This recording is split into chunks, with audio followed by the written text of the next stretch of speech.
So அடுத்து இந்த view smart TV போர்டில் வோல்டேஜ் செக் பாயிண்டில் நம்ம என்ன பார்க்கலாம், என்னென்ன வோல்டேஜ் ஃப்ளோ ஆகுதுன்னு பார்ப்போம். இதில் வந்து மல்டிமீட்டரில் வந்து டிசியில் 20 வோல்ட்டில் செலக்ட் பண்ணிக்கோங்க. நெகட்டிவ் ப்ராப் வந்து நம்ம கிரவுண்டில் சொல்லிட்டோம். நெகட்டிவ் வந்து நம்ம இப்படி கிரவுண்டில் பாடியில் ஏதாவது இடத்துல ப்ளேஸ் பண்ணிட்டோம். ரெட்டை மட்டும் கையில் ப்ளேஸ் பண்ணிக்கணும். ரைட்டா? இப்போ நான் வோல்டேஜ் செக் பாயிண்ட் ஃபஸ்ட்டு வந்து எஸ்எம்பிஎஸில் பார்க்க போகிறோம்.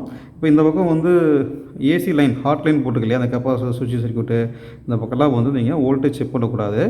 நமக்கு தேவை அவுட்புட் இல்லையா, அவுட்புட் வந்து டிசி. எஸ்எம்பிஎஸில் மெயின் பர்பஸ்னால் ஏசி டிசி தான். அப்போ இங்கேருந்து வரும்போது பார்த்தீங்கன்னா ஃபஸ்ட்டு நம்ம செக் பண்ண வேண்டிய வோல்ட் வந்து இந்த பக்கம் பார்த்தீங்கன்னா இந்த டயோடு டபுள் இருக்கு இல்லையா, இந்த சென்ட்ரல் பின்னில் வச்சு பாருங்கள். வச்சு பார்த்தீங்கன்னா இங்கே 12 வோல்ட் வருது இல்லை, 12 வோல்ட் வந்துச்சுன்னா எஸ்எம்பிஎஸ் ஓகே, 12 வோல்டேஜ் அவுட்புட் வருதுன்னா ஸோ பர்ஃபெக்டாக இருக்குது அப்படின்னு அர்த்தம். இந்த வோல்ட் வரலன்னு வச்சுக்கோமே அப்படின்னா என்னென்னா இந்த சர்க்யூட் ஃபால்ட்டாக இருக்குது. டோட்டலாக நம்ம வந்து ஆஃப் பண்ணிவிட்டு நம்ம வந்து கண்டினியூட்டி செக்கிங் பார்க்கலாம், ஃபியூஸ் போயிருக்குதா, ஏசி லைன் வருதான்னு செக் பண்ண முடியும். ப்ளஸ் வந்து பார்த்திங்கன்னா இந்த கெப்பாசிட்டிலாம் ஸ்டோர் இருந்தாலும் ஃபால்ட் இருக்கும். சரி, இப்போ ஃபஸ்ட்டு வந்து இந்த இடத்துல வந்து ஃபஸ்ட்டு வோல்ட்டு நம்ம செக் பண்ணிட்டோம். இதில் வோல்ட்டு பார்த்து 12 வோல்ட்டு நம்ம சேஃப்டியாக செக் பண்ணுறதுக்குன்னு ஒரு இடம் இருக்கும். அந்த பார்த்திங்கன்னா சில பேர் வந்து சென்ட்ரல் இப்படி பார்க்கக்கூடாது. இப்படி பார்த்திங்கன்னா ஏசி பின்னு டிசி பின்லாம் இருக்கும். சென்ட்ரல் பின் தான் டிசி இல்லையா, இந்த பக்கம் பார்த்திங்கன்னா ஷார்ட்டாக வாய்ப்பு இருக்குது. மோஸ்ட்லி ஷார்ட் ஆகிடும். ஓகே, ஷார்ட் சர்க்யூட் எப்படி டிவி ஆஃப் ஆகிடும் வாய்ப்பு இருக்குது. அதனால் வந்து நீங்கள் பிகினியர்ஸாக இருக்கீங்க, ஃப்ரெஷ் கேண்டிடேட் இப்போ தான் செக் பண்ணுறோன்னா கை ஷேக்கிங் இருக்கக்கூடாது. அதனால் வந்து கரெக்டாக வந்து இந்த இடத்துல பின்னை ஸ்ட்ரைட்டாக வச்சுக்கிட்டு இந்த பக்கம் இதில் பார்த்தீங்கன்னா 12 வோல்ட் வந்துச்சுன்னா ஓகே பர்ஃபெக்டாக இருக்குது அப்படின்னு வச்சுக்கலாம். ரைட்டா? இப்போ 12 வோல்ட் வந்துச்சு டிசி. இப்போ நெக்ஸ்ட்டு பார்த்தீங்கன்னா அடுத்தது 100 வோல்ட் பார்த்தீங்கன்னா இந்த பக்கம் வந்து டையோடு இருக்கு இல்லையா, டையோடில் பார்க்கலாம். இதில் வந்து எல்இடி வச்சுருப்பாங்க. இந்த இடத்துல வந்து நான் என்ன பண்ணுறேன் 200 வச்சுருக்கேன். ஏன்னா எல்இடிக்கு வந்து 20 வோல்ட்டு மேலே வரும். நான் இதில் வந்து டையோடோட கேத்தோடில் பார்க்கணும். இதை பார்த்தீங்கன்னா அந்த பார்க்குறேன் எவ்வளோ இருக்குன்னா 24 வோல்ட்டுக்கு இதை சீரிஸ் பண்ணியிருப்பாங்க. இதில் பார்க்குறேன் 43 வோல்ட் எடுத்திருக்காங்க. 43 வோல்ட்டு எடுத்திருக்காங்க. ஓகே, இதை எல்இடி கனெக்டரில் பார்த்தீங்கன்னா இந்த கனெக்டரில் வந்து இந்த ரெட்டு வந்து பாசிட்டிவு, ஒயிட்டு வந்து நெகட்டிவ். நான் அந்த ரெட்டில் வைக்கிறேன். இப்போ மீட்டரை கவனிங்க, அதே 43 வோல்ட் வருதா. அப்போ எல்இடி சர்க்யூட்டு பக்காவாக இருக்குது, பர்ஃபெக்டாக ஒர்க் ஆகுது. எல்இடி சர்க்யூட்டு வோல்டேஜ் போகுது. ஓகே, இப்போ இதில் வந்து ஷார்ட் சர்க்யூட் எதுவும் இல்லை, 2 வோல்ட் வந்துடுச்சு. இப்போ எஸ்எம்பிஎஸ் பொறுத்தவரை 12 volt okay and LED volt okay. LED volt வரல அப்படின்னா ஸோ டிரைவிங் ஐசி போயிருக்கலாம், அல்லது ஃபியூஸ் இருக்குல்ல அந்த பக்கம் ஃபியூஸுக்கு ஃபால்ட்டாக வாய்ப்பு இருக்குது. ஓகே, மாஸ்டர்லாம் போணுச்சுன்னா இந்த அவுட்புட்டும் வராத வாய்ப்பு இல்லை. மாஸ்டர்ட்டு ஃபெயிலியர் ஆச்சு, ஷார்ட் ஆகிடுச்சுனாலே இந்த 12 வோல்ட் அவுட்புட்டும் வர வாய்ப்பு இல்லை. ரைட்டா? நெக்ஸ்ட்டு பார்த்தீங்கன்னா இப்போ 2 அவுட்புட் பார்த்துட்டோம். 3வது அவுட்புட்டு அதுக்கப்புறம் பார்த்தீங்கன்னா எஸ்எம்பிஎஸில் அவ்வளோதான். நெக்ஸ்ட்டு வந்து இங்கே ஒரு பக் ஐசி இருக்குது. பக் ஐசியில் எங்கே சார் வோல்ட்டு பார்க்குறது அப்படின்னா எப்போவுமே காயில் தான் பார்க்குறது சேஃப்டி. ஒரு இடத்துல பார்க்குறது காயில் தான் பார்க்குறது சேஃப்டி. இந்த காயில் வந்து பார்த்திங்கன்னா இந்த இடத்துல பின்னில் பார்க்குறோம். மறுபடியும் 20 வச்சுக்குவோம். அந்த இடத்துல வைக்கிறேன்னா இந்த காயில் வச்சு பார்க்கும்போது 1.03 காட்டுது. இந்த 1.03ங்கிறது ஆக்சுவலாக வந்து இது ப்ராசஸருக்கு போகிற வோல்டேஜ், ப்ராசஸரோட வோல்டேஜ்ம்பாங்க 1.3 வோல்டேஜ். அப்போ 5 வோல்ட்டு எங்கே எடுத்துக்கிறாங்க பக்குன்னு பார்த்தீங்கன்னா நான் போனதை சொன்னேன் இது 5 வோல்ட்டாக இருக்கலாம்னு. அதில் சின்ன கன்ஃபியூஸ் இருக்கும். நான் ஆக்சுவலாக வந்து 5 வோல்ட்டு வந்து இங்கே ஒன்று இருக்குது பாருங்கள், இந்த இங்கே ஒன்று வச்சுருக்காங்க. இதில் பார்க்குறேன் இந்த காயிலில் வந்து இந்த பக்கம் பார்க்குறோம்.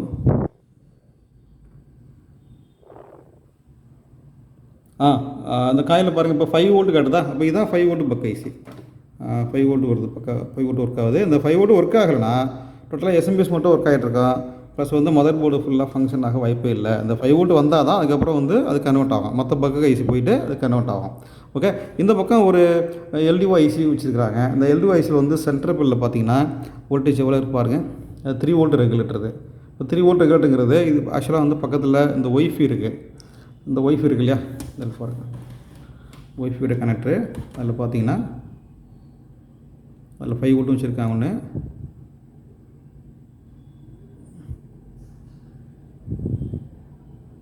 3 வோல்ட்டு 3 வோல்ட்டு போகுது பாருங்கள். இதில் பின் வைக்கிறேன். 3 வோல்ட்டுங்கிறது ஒய்ஃபைக்கு எடுத்துருக்காங்க வோல்டேஜ். ரைட்டா? 3 வோல்ட்டுங்கிறது ஒய்ஃபை எடுத்துருக்காங்க. சரி, இப்போ வந்து பக் ஐசி பொறுத்தவரை இது வந்து 5 வோல்ட்டு பக்கு. இந்த இங்கே ஒரு பக்கு இருக்குது ஐசி இல்லை, இந்த பக் ஐசி வந்து 1.05 வோல்டேஜ் பக் ஐசி வச்சுருக்காங்க. அப்புறம் இங்கே வந்து ஒரு ரெகுலேட்டர் இருக்குது. அந்த ரெகுலேட்டர் நான் வோல்டேஜ் பார்க்குறேன். அவுட்புட் வந்து சென்டர் பின்னில் வச்சு பார்ப்போம். வச்சிங்கன்னா அதில் 3 வோல்ட் இருக்குது. இந்த 3 வோல்ட் வந்து பார்த்திங்கன்னா இந்த வோல்டேஜ் வந்து ஸ்டாண்ட் பை வோல்ட்டாக இருக்கலாம். இது ஆக்சுவலாக என்ன பர்பஸ் யூஸ் பண்ணாங்கன்னா ரிமோட் சென்சார் இருக்கும், சிபியூக்கும் எடுத்திருப்பாங்க. ரிமோட் ஐஆர் ரிமோட் சென்சார் இருக்கு இல்லையா, அதுக்கு எடுத்திருப்பாங்க. இந்த வோல்டேஜ் வரலன்னா டிவி சுத்தமாக ஆன் ஆகாமல் போக வாய்ப்பு இருக்குது. இந்த வோல்ட்டு தான் வந்து 3 volt stand by volt. Right, okay. Next பார்த்தீங்கன்னா இந்த ஹீட்ஸிங் அடியில், அதாவது ப்ராசருக்கு அடியில் 2 பக் ஐசி இருக்குது. அது சரியாக தெரியல, நான் எந்த அளவுக்கு க்ளோஸ்அப்பில் காட்டுறேன். ஸோ அந்த காயில் நான் வைக்கிறேன், கேர்ஃபுல்லாக வைக்கிறேன், கொஞ்சம் பார்த்து வைக்கணும். அதில் ஐசியில் வைக்கக்கூடாது, காயிலோட ஒரு பில்லில் தான் வைக்கிறேன். இப்போ மீட்டரை கவனிங்க. மீட்டரில் வந்து என்ன வோல்ட்டுனா 1.1716 காட்டுக்கா. இது வந்து ப்ராசஸரோட கோர் வோல்ட்டுமாங்க, பிடிடிசி எப்படி சொல்லுவாங்க, ப்ராசஸரோட core voltage. Processor core voltage இந்த பக் ஐசிலேருந்து வருது. அப்போ வந்து வோல்டேஜ் பக்காவாக இருக்குது. அடுத்தது வந்து இங்கே ஒன்று காயில் இருக்குது, பக் ஐசி. அதில் பார்த்தீங்கன்னா இந்த வோல்ட் பார்த்தீங்கன்னா 1.6 இருக்குது. இது வந்து எம்எம்சி, அதாவது ஒரு மெமரிக்கு போகிற வோல்ட்டுமாங்க. 1.8 அது ஆக்சுவலாக வந்து 1.6 காட்டுது, 1.66 காட்டுது. இந்த வோல்ட் வந்து மெமரிக்கு போகிற வோல்டேஜ். ஓகே, அப்போ வோல்டேஜ் வந்து பார்த்திங்கன்னா எத்தனை வோல்ட் எடுத்திருக்காங்க ஓவரால் இந்த சர்க்கிளில் பார்த்தீங்கன்னா, இங்கே வந்து 3 வோல்ட் எடுத்திருக்காங்க. இது ஒன்று, இது வந்து 5 வோல்ட் 2, இந்த பக்கம் 1.15 1.8 ஓகே, 4 வோல்ட் ஆயிடுச்சு. நெக்ஸ்ட்டு வந்து இங்கே 3 வோல்ட்டு 5, இங்கே வந்து ஒரு 1.05 6 வோல்ட் எடுத்திருக்காங்க மதர் போர்டில் மட்டும்.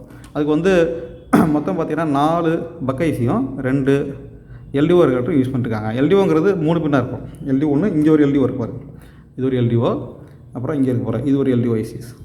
ஓகே, ரெகுலேட்டரு அதாவது 1117 சொல்லுவாங்க. ரெண்டுமே 3 வோல்ட்டு தான். ஒன்று ஒய்ஃபைக்கு, ஒன்று ரிமோட்டுக்கு யூஸ் பண்ணியிருக்காங்க. ஸோ பக் ஐஸ் புத்தர இங்கே ஒரு பக் 1, ஸோ பக்கு 2, பக்கு 3, 4 பக்கு யூஸ் பண்ணியிருக்காங்க. ரைட்டா.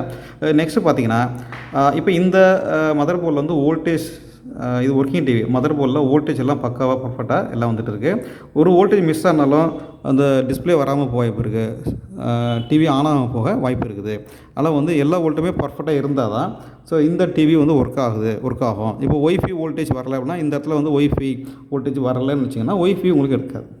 ஸோ ஒய்ஃபை மாடல் வந்து ஒர்க் ஆகாமல் போக வாய்ப்பு இருக்குது. அப்போ இந்த ஐசி மட்டும் நம்ம ரிமூவ் பண்ணிக்கலாம், ரீப்ளேஸ் பண்ணிக்கலாம். ஓகே, இதில் ஐசியில் வந்து 2 விதமான ஃபால்ட்டில் ஏற்படும். ஒன்று வந்து ஷார்ட் சர்க்யூட், இன்னும் ஓப்பன் சர்க்யூட். இப்போ எல்லாருமே வந்து காம்பவுண்ட்லாம் ஷார்ட் ஆகிருக்கு, ஐசி ஷார்ட் ஆகிருக்கு, டிரான்சிஸ்டர் ஷார்ட் ஆகிருக்குன்னு சொல்லுவாங்க, கேள்விப்பட்டிருப்போம். போர்டு ஷார்ட் ஆகிடுச்சுக்கிறாங்க. போர்டு ஷார்ட்னா போர்டில் இருக்கிற காம்பவுண்டில் ஷார்ட் ஆகும். ஷார்ட் சர்க்யூட் ஏற்படுற காம்பவுண்டுங்கிறது என்னென்னா பெரும்பாலும் டிரான்சிஸ்டர், ஐசி, மாஸ்பெட்டு தவிர வந்து பார்த்திங்கன்னா டயோடு தான் ஷார்ட் சர்க்யூட் ஏற்படுது. இப்போ ஐசி ஷார்ட் சர்க்யூட் தவிர ஓப்பன் சர்க்யூட்டும் ஏற்படுங்கிறது நிறைய பேருக்கு தெரியாது. அது ஷார்ட் சர்க்யூட்னா என்னென்னா, உங்களுக்கு வோல்டேஜ் ப்ரொடெக்ஷன் சர்க்யூட்லாம் இருக்குது, அதனால் வந்து டக்குன்னு ஆஃப் ஆகிடும் போர்டு. அப்போ நம்மளால் இது ஷார்ட் ஆகிருக்குங்கிறது நம்ம வந்து கண்டினியூட்டி ஷார்ட் வச்சு பார்க்குறோம். கண்டினியூட்டி மோடுனா இந்த மோடில் வச்சு நம்ம பார்க்குறோம் இல்லையா, ஆஃப் பண்ணிட்டு பார்க்குறோம் இல்லையா. இந்த மோடு கண்டினியூட்டி மோடுங்கிறது இதுதான். சரி, இப்போ வந்து ஓப்பன்னா எப்படி சார் இருக்கும் அப்படின்னா நமக்கு தெரியாது நிறைய பேருக்கு. ஓப்பன்னா மீட்டரில் வந்து எப்போவுமே வந்து பார்த்திங்கன்னா, இப்போ வந்து இந்த மோடில் நான் வைக்கிறோம். இப்போ ஷார்ட் சர்க்யூட்டு அப்படின்னு பார்த்தீங்கன்னா, இப்போ வந்து இது ப்ளஸ்ஸு மைனஸு ரெண்டையும் சேர்த்து வச்சோம்னா ஷார்ட் சர்க்யூட்டு. அப்போ வந்து ஒரு பீப் சவுண்ட் வருது, 3 0 காட்டுது. 3 0ன்னா உங்களுக்கு 0 ஓம்ஸ் அது 0 காட்டும். அது ஒரு ஒயோட ரெசிஸ்டன்ஸ் காட்டுது 0 இப்போ 2 பின்னையும் நம்ம ரிமூவ் பண்ணிட்டோம்னா, பொலாரிட்டி ரிமூவ் பண்ணோம்னா 1ன்னு காட்டுது ஓப்பன் சர்க்யூட்டு. ஓப்பன் சர்க்யூட்னா என்ன ஆகும்னா, பொதுவாக வந்து ஒரு ஐசி ஓப்பன் ஆகிடுச்சுன்னா என்ன ஆகும்னா, ஃபங்க்ஷன் ஆகாது, அதோட அவுட்புட் வராதுன்னு சொல்லுவாங்க. ஷார்ட் சர்க்யூட்னா ப்ரொடக்ஷன் சர்க்யூட் ஆஃப் ஆகிடும். ஷார்ட் சர்க்யூட்னா 0 ஓம்ஸு, ஷார்ட் சர்க்யூட்னா 0 ஓம்ஸ்னு சொல்லுவாங்க. 0 ஓம்ஸில் கரண்ட் அதிகமாக பாஸ் ஆகும்போது என்ன ஆகும், டெம்பரேச்சர் ஆகும். அப்போ வந்து தெர்மல் ப்ரொடக்ஷன் வச்சுருப்பாங்க, வோல்டேஜ் ப்ரொடக்ஷன் வச்சு டக்குன்னு வந்து ஆஃப் ஆகிடும், போர்டு ஆஃப் ஆகிடுது ப்ரொடக்ஷன் சர்க்யூட்டு. பட் ஏன்னா ஓப்பன் சர்க்யூட் ஆகிடுச்சுன்னா என்ன ஆகும்னா, போர்டு ஒர்க்கிங்லேயே இருக்கும், பட் என்னென்னா அந்த இடத்துல வந்து பர்டிகுலர் ஏரியா வந்து ஒர்க் ஆகாது. அதான் வந்து ஓப்பன் சர்க்யூட்டு. இப்போ ஓப்பன் சர்க்யூட்னா ஃபார் எக்ஸாம்பிள் எப்படின்னா, இந்த இடத்துல நான் ஒரு வோல்ட்டு பார்க்குறேன், இந்த பாருங்கள் மீட்டரை பாருங்கள். இந்த இடத்துல வோல்டேஜ் வந்து இது ஒய்ஃபைக்கு போகிற ஐசி, இந்த ஐசி 3 வோல்ட் வருது. இதுக்கு இன்புட் வந்து பார்த்தீங்கன்னா இந்த 3வது பில்லில் வரும். 3வது பில்லில் பார்த்தீங்கன்னா 5 வோல்ட் கொடுத்துருக்காங்க.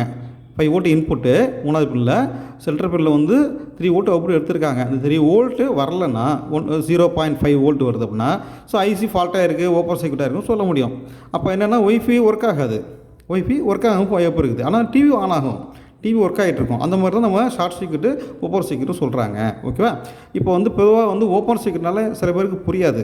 அது எப்படின்னு இருக்கும். பெரும்பாலும் ஓப்பன்னா ஃபியூஸ் ஓப்பன் ஆகும் சொல்லுவாங்க இல்லையா, ரெசிஸ்டர் ஓப்பன் ஆகும். அது மாதிரி ஐசிகளும் ஓப்பன் ஆக வாய்ப்பு இருக்குது, ரேராக நடக்கும். ஷார்ட் சர்க்யூட்னா ப்ரொடக்ஷன் ஆகி ஆஃப் ஆகிடும். ப்ரொடக்ஷன் சர்க்யூட் என்ன ஆகிடும், ஆஃப் ஆகிடும். ஓகேவா? சரி, நெக்ஸ்ட்டு பார்த்தீங்கன்னா இந்த பக்கம் ஒரு இருக்குது பாருங்கள். இந்த ஐசி வந்து பார்த்தீங்கன்னா 3 வோல்ட் வந்து ஸ்டாண்ட் பை சர்க்யூட்டு. இந்த ஐசி வேலை செய்யலைன்னு வச்சுக்கிங்களேன். இன்கேஸ் வந்து சுத்தமாக டிவி வந்து டெட் ஆகிடும், பவர் டெட் ஆகிடும், ஸ்டாண்ட் பை லைட்டு எரியாது. No standby light problem. Standby light எரியலைன்னா டிவி டெட் பவர் அப்படின்னு சொல்லுவாங்க. அதான் இது வந்து இந்த ஐசி பொறுத்தவரை ஸ்டாண்ட் பைக்கு வச்சுருக்காங்க. ரைட்டுங்களா? சரி, இந்த பக்கம் வந்து பார்த்தா ஷார்ட் சர்க்யூட் ஏற்பட்டுச்சுன்னா இங்கெல்லாம் ஹை வோல்டேஜ் இல்லையா, ஃபியூஸ் வந்து என்ன ஆகும், ஃபியூஸ் வந்து எகிரிடும், ஃபியூஸ் போயிடும். அப்போ வந்து ஃபியூஸோட ரேட்டிங் என்னன்னு இங்கே போட்டிருப்பாங்க. 4 ஆம்ஸ், 3 ஆம்ஸ், 5 ஆம்ஸ்ன்னு எழுதியிருப்பாங்க. அதை பார்த்து நம்ம தெரிஞ்சு போட்டுக்கலாம். ஓகே. இப்போ இதில் வந்து பார்த்திங்கன்னா நம்ம வந்து ரிமோட் போகிற வோல்டேஜ், ஒய்ஃபை போகிற வோல்டேஜ், சிபி போகிற வோல்ட்டு, மெமரி போகிற வோல்டேஜ், அப்புறம் வந்து எல்இடி போகிற வோல்ட்டெல்லாம் பார்த்தீங்க. அடுத்து டிஸ்பிளேக்கு என்ன வோல்ட்டு போகுதுன்னு பார்க்கலாமா? டிஸ்பிளே பொறுத்தவரை இந்த இடத்துல நம்மனா 2 சுவிட்ச் வச்சுருப்பாங்க, மாஸ்ஃபெட் மாதிரி. ஒரு பி டைப் மாஸ்ஃபெட் சொன்னேன். அதில் அந்த லென்ஸ் சுவிட்ச் பார்த்துக்கிறேன், சின்னதாக இருக்குது. அதில் கொஞ்சம் பார்க்கறது கொஞ்சம் ரிஸ்க்கு தான். அது எப்போயுமே டிஸ்பிளே வோல்ட் வந்து கனெக்டரில், இந்த எல்இடி கனெக்டரில் வந்து கார்னரில், அந்த கார்னரில் இந்த கார்னர் அப்படி தான் வரும். இந்த வோல்ட்டு நான் பார்க்குறேன். சார், டிஸ்பிளே வோல்ட் எப்படி எடுத்துருக்காங்கன்னா 12 வோல்ட் இங்கே வருது இல்லையா, இந்த இடத்துல 12 வோல்டேஜ். 12 வோல்ட் வந்து டிஸ்பிளேக்கு 32 இன்ச்சுனா 12 வோல்ட் டிஸ்பிளே அப்படின்னு சொல்லுவாங்க. 32 இன்ச்சு மேலே ஃபார் எக்ஸாம்பிள் 43, 45, 55 வோல்ட்டு, சரி 55 இன்ச்சு டிவி எல்லாமே 12 வோல்ட் தான். 32 கீழே, அதாவது சம்டைம் 26, 24 அந்த மாதிரி சின்ன சின்ன டிவி, பேனல் டிவிலாம் இருக்கு இல்லையா, அதெல்லாம் 5 வோல்ட் டிஸ்பிளேவாக இருக்கும். இது 12 வோல்ட் டிஸ்பிளே. So 32 inch. இது இந்த இடத்துல வந்து டிரான்சிஸ்டர், ஆக்சுவலி வந்து டிரான்சிஸ்டர். இது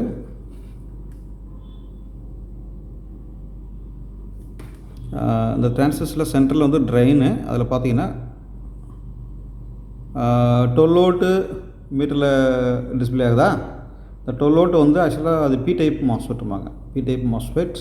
இதோட ஃபங்க்ஷன் என்னென்னா, சோர்ஸில் 12 வோல்ட் இருக்கும். போர்டு ஆன் பண்ணோன்னே அதில் வந்து கேட்டில் எனேபிள் வோல்ட் வந்துடும், ஆன் ஆஃப் வோல்ட் வரும். ஆன் வோல்ட் வந்தோடனே இந்த இடத்துல ட்ரெயினில் 12 வோல்ட் வரும். இந்த 12 வோல்ட் வந்து இதில் பாஸ் ஆகும், எல்இடிஎஸ் கார்னரில் பாஸ் ஆகும். இது வந்து நேராக டிகானுக்கு போயிடும். ஓகே. ஸோ 12 வோல்ட் வந்து இந்த டிரான்சிஸ்டர்ஸ் வந்து ஏதாவது ஃபெயிலியராக இருக்குது அப்படின்னா டிஸ்பிளே வர வாய்ப்பு இல்லை. ஆனால் வந்து போர்டு ஆனில் இருக்கும், டிவி ஆனில் இருக்கும், எல்இடி லைட் எரிய வாய்ப்பு இருக்குது. பட் என்னென்னா டிஸ்பிளே வர வாய்ப்பு இல்லை இந்த டிரான்சிஸ்டர். அது வந்து ரொம்ப சின்னதாக இருக்கும். அது பக்கத்தில் இன்னொரு டிரான்சிஸ்டர் ஒன்று வச்சுருப்பாங்க, அது வந்து என்பிஎன் டிரான்சிஸ்டர். அந்த என்பிஎன் டிரான்சிஸ்டர் வேலை என்னென்னா, அதாவது இந்த மாஸ்ஃபெட்டுக்கு தேவையான கேட் வோல்ட், அதாவது கேட் ஆன் வோல்டேஜை ப்ராசஸர்லேருந்து, மைக்ரோ கண்ட்ரோலர்லேருந்து ரிசீவ் பண்ணி அதுக்கப்புறம் இது அப்ளை பண்ணோம். அதுக்கு தான் வந்து 2 டிரான்சிஸ்டர் கொடுத்துருப்பாங்க. ஸோ இந்த டிரான்சிஸ்டர் வந்து பேஸ் எமிட்டர் கலெக்டர்னு சொல்லுவாங்க, பேஸு எமிட்டர் கலெக்டர்னு சொல்லுவாங்க. இந்த டிரான்சிஸ்டர் பொறுத்தவரை மாஸ்ஃபெட் டிரான்சிஸ்டர் கேட்டு, ட்ரெயினு, சோர்ஸ்னு சொல்லுவாங்க. ஓகே. இது வந்து பி டைப். இது இந்த இதில் இருக்கிற டிரான்சிஸ்டர் வந்து மாஸ்ஃபெட் வந்து பி டைப்பு. இந்த டிரான்சிஸ்டர் வந்து என்பிஎன் டிரான்சிஸ்டர் அப்படின்னு சொல்லுவாங்க. ஓகே. இப்போ இதில் வந்து வோல்டேஜ் பாயிண்ட் நம்ம எல்லாமே பார்த்துட்டோம். ஃபால்ட்டுன்னு பார்த்தீங்கன்னா, இப்போ உதாரணத்துக்கு ஒரு ஷார்ட் சர்க்யூட் ஏற்படுறதுக்கு அப்படின்னா சுத்தமாக போர்டு ஆன் ஆகாது. அந்த மாதிரி சமயத்தில் கண்டினியூட்டி டெஸ்டிங் ஆகணும். இப்போ கண்டினியூட்டி டெஸ்ட்டுங்கிறது எப்படி பார்க்குறதுனா, ஒவ்வொரு காம்போனண்ட்டும், diode, capacitors, MOSFET, IC, optocoupler IC, transformer, இதெல்லாம் வந்து எப்படி செக் பண்ணுறதுன்னு ஏற்கனவே ஆல்ரெடி வீடியோ நான் போட்டிருக்கேன். அதில் நீங்கள் பாருங்கள், யூஸ்ஃபுல்லாக இருக்கும். ரைட்டுங்களா? ஸோ இப்போ இந்த போர்டை பொறுத்தவரை வோல்டேஜ் செக் பாயிண்ட் தான். ஒரு சில வோல்டேஜ்கள் மிஸ் ஆகுது அப்படின்னா அந்தந்த ஐசிகளில் ஃபால்ட் இருக்க வாய்ப்பு இருக்குது. அந்தந்த ஐசிகளில் ஃபால்ட் இருக்குது அப்படின்னா அந்த வோல்டேஜ் மிஸ் ஆகும். ஸோ வந்து இதில் வந்து வோல்டேஜ் வந்து என்னென்ன வோல்டேஜ் வருதுன்னு நான் உங்களுக்கு சொல்லிட்டேன். ஓகேவா?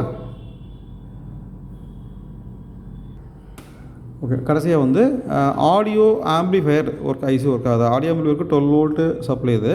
அது அவுட்புட் வந்து பார்த்தீங்கன்னா ஸ்பீக்கரில் கனெக்ட் பண்ணியிருப்பாங்க. அந்த 4 காயில் வழியாக இங்கே 2 கனெக்ட் பாருங்கள், left speaker, right speaker. Red கலருக்கு வந்து ஒரு ஸ்பீக்கரு, ரைட்டில் ஒரு ஸ்பீக்கர் இருக்கும், இந்த பக்கம் இருக்கும். இதில் வந்து கனெக்டரில் இந்த பக்கம் காயிலில் வச்சு பார்த்தீங்கன்னா இந்த ஆம்பிளிஃபையருக்கு வந்து அவுட்புட் வந்து பார்த்திங்கன்னா ஒரு 6 வோல்ட் இந்த மாதிரி இருக்கும். அந்த காயில் வைக்கிற பாருங்கள், வருதா உங்களுக்கு 6 வோல்டேஜ், 6 வோல்ட் இருக்கும். அதில் இந்த பக்கம் பார்த்தீங்கன்னா அந்த காயிலையும் 6 வோல்ட் இருக்கும். ஓகே. 6 வோல்ட் வச்சுருப்பாங்க.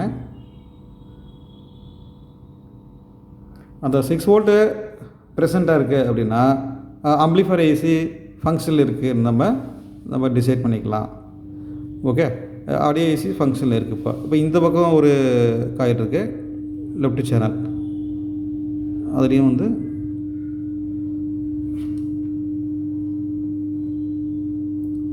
5.89 வோல்ட் வருது. ஓகே, பர்ஃபெக்டாக இருக்குது. ஆடியோ ஏசி ஃபங்க்ஷனில் இருக்குது. Audio AC input supply 12 volt. Output signal வந்து பார்த்திங்கன்னா ஸ்பீக்கருக்கு போகிற வோல்ட் வந்து 5.8, அதாவது 6 வோல்ட்டு இருக்கும். அப்போ ஆடியோ ஏசி நல்ல ஃபங்க்ஷன் ஆகுதுன்னு அர்த்தம். சப்போஸ் இந்த வோல்ட் மிஸ் ஆகிருக்கு அப்படின்னா ஆடியோ ஏசி ஃபங்க்ஷன் ஆகலை அப்படின்னு நம்ம டிசைட் பண்ணிக்கலாம். இப்போ வந்து ஆடியோ ஃபெயிலியர் ஆகிடும், ஆடியோ ஒர்க் ஆகாமல் போக வாய்ப்பு இருக்குது. அந்த மாதிரி சமயத்தில் உங்களுக்கு டிவி ஆன் ஆகி வீடியோலாம் தெரியும், வீடியோ வரும், பட் ஆடியோ வரலை அப்படின்னு சொல்லுவாங்க. ரைட்டா? இப்போ வந்து மற்றபடி பார்த்திங்கன்னா லைட் எரியல அப்படின்னா பெரும்பாலான டிவியில் எல்ஜி இந்த மாதிரி வியூ, டிசிஎல், எம்ஐ டிவி எல்லாம் வந்து எல்இடி பல்பில் ஸ்ட்ரிப்லாம் பார்த்திங்கன்னா பேனல் உள்ளே இருக்கும். அதெல்லாம் ஸ்ட்ரிப்பில் சீரியஸ் பண்ணியிருப்பாங்க. எல்இடி பல்பு வந்து ஷார்ட்டாக இருக்குது அப்படின்னா அந்த பல்பு மட்டும் எரியாமல் வாய்ப்பு இருக்குது. பட் எல்இடி பல்பில் ஏதாவது பர்ன் ஆயிடுச்சு, ஃபியூஸ் போயிடுச்சு, இல்லை எரிஞ்சு ஓப்பன் ஆயிடுச்சுன்னா உங்களுக்கு வந்து கம்ப்ளீட்டாக டிவி வந்து டிஸ்பிளே வராமல் போக வாய்ப்பு இருக்குது. சம்டைம் வந்து அந்த ஸ்டாண்ட் பை லைட் வந்து பிளிங்க் ஆகும், அந்த மாதிரி பண்ணியிருப்பாங்க. ஸோ அந்த மாதிரி சமயத்தில் இந்த இடத்துல இந்த வோல்டேஜ் பார்க்கும்போது பார்த்தீங்கன்னா இதில் மேக்ஸிமம் வோல்ட்டெல்லாம் காட்டுச்சு, சர்க்யூட்டோட மேக்ஸிமம் வோல்ட்டு 100 மேலே காட்டுச்சு அப்படின்னாலும் ஃபால்ட் இருக்கும். ஸோ இதில் வந்து 43 வோல்ட் இருக்குது. அது உங்களுக்கு 18 volt strip 2 போட்டிருக்காங்களே, 36 volt. Actually 36 volt இது கொஞ்சம் மேக்ஸிமம் வோல்ட்டு காட்டுது, கொஞ்சம் வோல்டேஜ் முன்ன இருக்கும். ஸோ இப்போ வோல்டேஜ் கரெக்டாக இருக்குது, இதில் வோல்டேஜ் கரெக்டாக இருக்குது. வோல்டேஜ் மிஸ் ஆகுதுன்னா ஃபியூஸ், இந்த பக்கம் ஃபியூஸ் இருப்பார், இந்த ஃபியூஸில் வந்து ஃபியூஸில் வரல. இந்த பக்கம் பார்த்தீங்கன்னா இதில் பாருங்கள், இந்த டைவரில் பாருங்கள் 43 வோல்ட்டுக்கு காட்டுது. ரைட்டா? ஓகே, 43 வோல்ட் இருக்குது. ஸோ இந்த சர்க்யூட்டை நீங்கள் செக் பண்ண போகிறோம், டையோடு கம்ப்ளைண்ட் இருக்கா அல்லது ஐசி ஃபங்க்ஷன் ஆகலை அப்படின்னாலும் அவுட்புட் வராது. ஸோ அதை இந்த செக்ஷனில் நீங்கள் பார்க்கணும். ரைட்டா? ஸோ எல்இடி ஃபால்ட்டு அப்படின்னாலும் இந்த சர்க்யூட்டை பாருங்கள்.